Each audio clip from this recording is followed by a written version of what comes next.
Hi there, it's Leila, your edible gardening teacher. Early October this year, I ran a 3-hour workshop for teachers with no gardening experience on how to teach their students how to grow food in schools and classrooms. Now, I have cut this 3 hours of workshop into bite-sized videos for very busy educators like yourself so that you can watch and learn at your own pace and on your own leisure. And this is the second of those series of videos. Enjoy!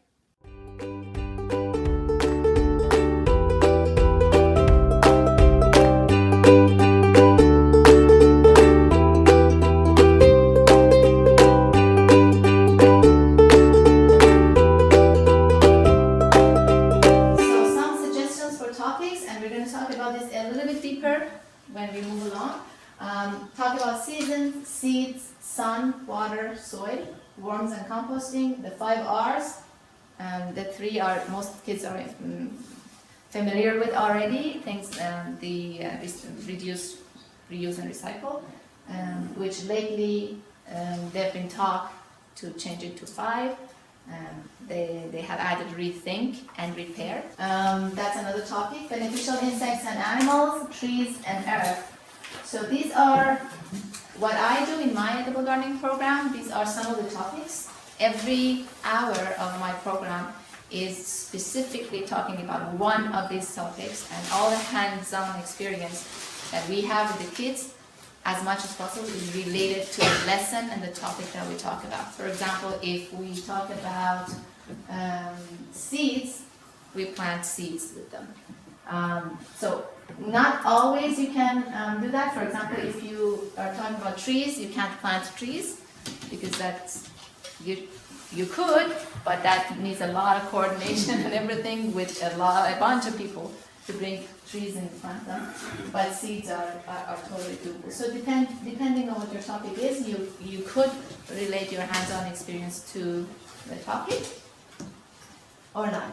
So try to put together a plan, a curriculum. Know when you're starting and when you're finishing and what is it exactly that you're teaching your kids. It's going to help you big time in convincing people to come along. And know your expenses, very, very important. Edible gardening in schools is not very expensive if you have a plan. But if you jump at it last minute, it is very much possible that you might not know where to get your stuff because you didn't give yourself enough time to shop around, to see what's more affordable where. If you're, for example, if you want to have raised beds, that's a certain expense that you have to. But if you can start earlier and see if you can get somebody to donate you a raised bed, for example, that's gonna bring your cost a lot lower. So if you jump at the last minute without a plan, it can get very expensive. It's not very expensive if you have a plan, but school budgets are usually limited, and you have to think about where your money is coming from. Include students in the design. You guys have the opportunity to do this. Somebody like me doesn't, because I'm not day-to-day in the schools. So when I go to a school with my program, I have to be very quick in turning their garden around into a success. So I can't spend the time to get the kids involved to design their garden. I already have to have a design when I go there in mind and just start implementing it with the kids. And the kids learn a lot from the process of the implementation, execution. But you guys have the opportunity to actually design your gardens because you're there with the kids all the time, and you can arrange it in a way that you spend a little bit more time with them. And because there's a lot that you can learn, both of you and the kids, from the process of designing a garden. Start from seeds. This is very, very important because of many reasons. One of them is expense. Seedlings are expensive, and organic seedlings are not easy to find.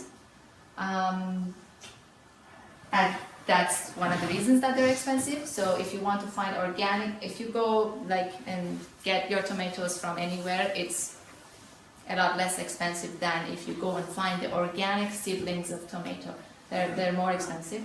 And when you compare the cost to this cost of seeds, like it's the fraction of the cost.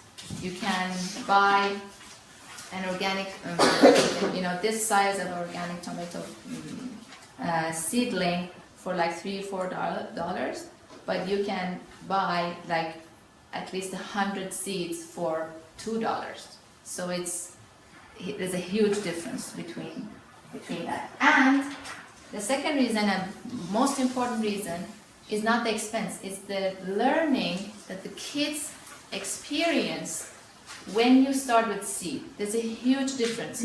When you bring a seedling to your school and you put that in the garden, that's it.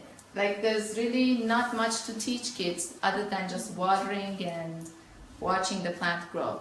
But when you start with seed, there's a lot to teach them. First of all, you talk about seeds, what seeds are, how important they are. They're small and they look insignificant, but there's life inside them. So what I tell kids is that there's a baby plant sleeping in a little box. And then I talk about how do you wake this baby plant up and what does it have, like inside the seed it has food under its pillow, and when it wakes up, so how do you wake it up? By watering it. What happens to the seed when you put the seed in water or you water the seed? It goes bigger like a balloon and then it cracks and then lets the water in and the water splashes the baby plant, baby plant wakes up. So you can make up stories like that about seeds to make sure that they understand that there's life in this tiny little insignificant looking thing.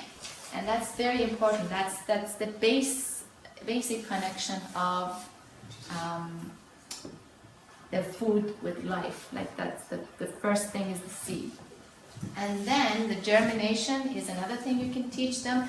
They can actually experience it, watch it grow. When it germinates, when it comes out of the soil, and then it becomes a seedling after a while. The first 2 leaves are not true leaves.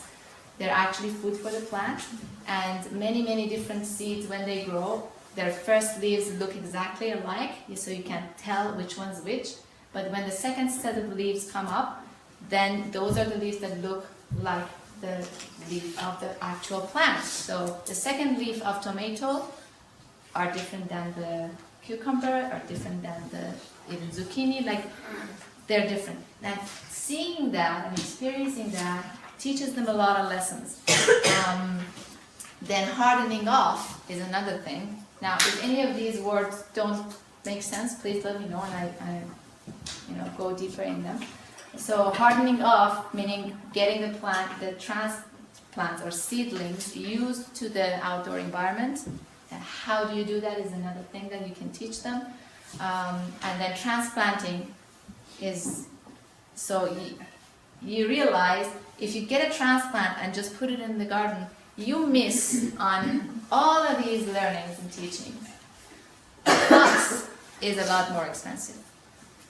So please do that. And if you want to do that, you need to know where to start your seedlings. That means that you need to have a plan. You need to know which ones and when to start, which we will talk about in a little bit more detail. Okay, this was the second of these series of videos. The first one is on my YouTube channel. If you go, you can find it very easily. The rest is still coming. If you're not on my email list, make sure that you get yourself on my email list so that you get notified every time that I release one of these videos. If you're already there, you should have been getting notifications from me, so don't worry about it. You'll get notifications for the rest of this series.